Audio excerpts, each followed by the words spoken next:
everyone, my name is Taylor and I am a senior career coach here at AMU and APU. I oversee the Internship for Academic Credit program, and I'm really excited to discuss what this program is with you today. In this presentation, I'm going to be going over some information in regards to the key details about what the program is. We'll talk about some of the course information, the program standards, and how this program works. I'll also share some really great resources to help you along the way. Before we dive into all the details, let's start with the basics. What exactly is the Internship for Academic Credit program? Well, this program is an opportunity for you to gain hands-on experience while earning academic credit. This program is all about taking what you've learned in the classroom and applying it in a real-world setting. It's designed to help you build your skills, gain practical and professional experience, and set yourself up for success in your field. To be eligible for the internship program, you must be enrolled in one of the 3 participating schools, which are the School of Security and Global Studies, the Dr. Wallace E. Boston School of Business, or the School of Science, Technology, Engineering, and Math, the School of STEM. So if you're looking for a way to get practical hands-on experience while working towards your degree, this could be a really great fit for you. Let's talk about what the Internship for Academic Credit course is here at AMU and APU. This course gives you the chance, again, to earn academic credit for an internship that aligns with your degree program, and you have to be enrolled in one of those 3 participating schools. This course is 16 weeks, it's worth 3 credit hours, and you'll need to complete at least 120 hours at minimum at your internship site. Along the way, some assignments that you can anticipate will be participating in weekly discussions and wrapping up your experience with a final paper or presentation, depending on what your course requires. The course will start on the first of the month requested by you, and all paperwork has to be submitted within 5 business days of your planned start date. Otherwise, you'll have to wait until the next month to begin, pending all of your forms have been submitted and completed and approved.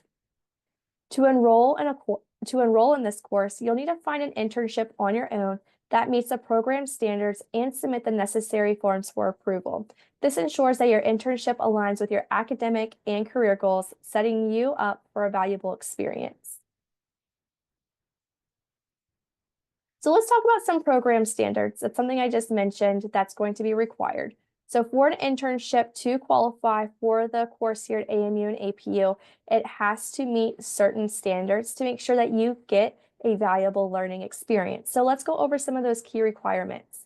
First, your internship needs to align with your program's objectives. In other words, the tasks and goals should directly relate to what you're studying. Second, it should give you a professional exposure. That means more than just those routine tasks. You need to get hands-on involvement in the field. Third, the internship must provide a structured learning experience. It should be well organized and help you gain those practical skills related to your studies. Fourth, you'll need to have regular and ongoing supervision. A professional in the field should be there to guide and mentor you throughout this internship. Fifth, the internship has to be separate. If you decide to intern at your current workplace, it has to be separate from your regular job duties. So if you're, again, interning at your current workplace, your responsibilities must be different from your usual role, with separate duties, hours, and reporting supervisor. And finally, the internship must meet the required hours, which is 120 hours. So at minimum, you have to complete 120 hours within that 16-week time frame or shorter.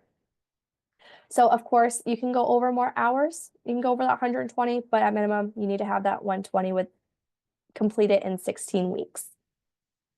These requirements help ensure that you get the most out of your internship experience and that it truly benefits your academic and your career growth. Now I'm going to take a moment to talk about how it works, walk you through the steps for enrolling in this course. And it's really important to note that this course could show up on your academic plan, and that's fantastic because that's giving you, it's already letting you know that that's available for you. However, this doesn't always show up on academic plans, but In order to know if you're eligible, one of the first things to know is that you want to make sure that you have at least one available general elective to fit this 3-credit course. Or again, that course may already be listed under your major electives. So it's in general, as long as you have that one elective available, you'll be able to enroll in the course. In some cases, if you don't have any electives available, and not meeting that full standard criteria, you may need special approval from advising and your department chair for a course substitution. And this is not guaranteed, but it is a way of, trying to gain that experience through this program. So that would be a next step to take if you look at your academic plan, would be reaching out to see if you would qualify and can maintain getting that course substitution. Also, again, as I mentioned a few times in the past few points, is that you have to be enrolled in one of those three eligible schools to qualify for academic credit. Once you've confirmed your eligibility, it's up to you to find and secure that internship that meets those program standards I just reviewed. After you've locked in an internship, you'll need to complete and submit the registration form found in the Success Center. And this can be accessed by going to CareerLink under the Resources tab, select Internships. From there, I'll review your form submission, check if it meets these requirements, and let you know whether it's going to be approved based on the criteria discussed, or if not, I will provide you some additional feedback. But if this process is approved, the forms are approved, we'll proceed to the next steps. I also want to make sure that you get to know and have access to some really great resources to help you navigate this internship process and making the most for your experience. So some resources that you have access to, I'm going to start with CareerLink. And this is where you can find a list of employers we've connected with who offer internships.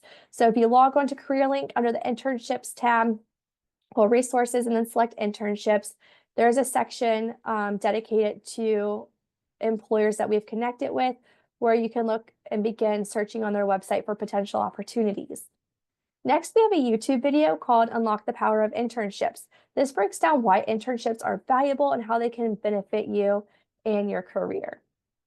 And then for a step-by-step infographic on earning academic credit for your internship, you can check out Internships for Academic Credit Overview on CareerLink.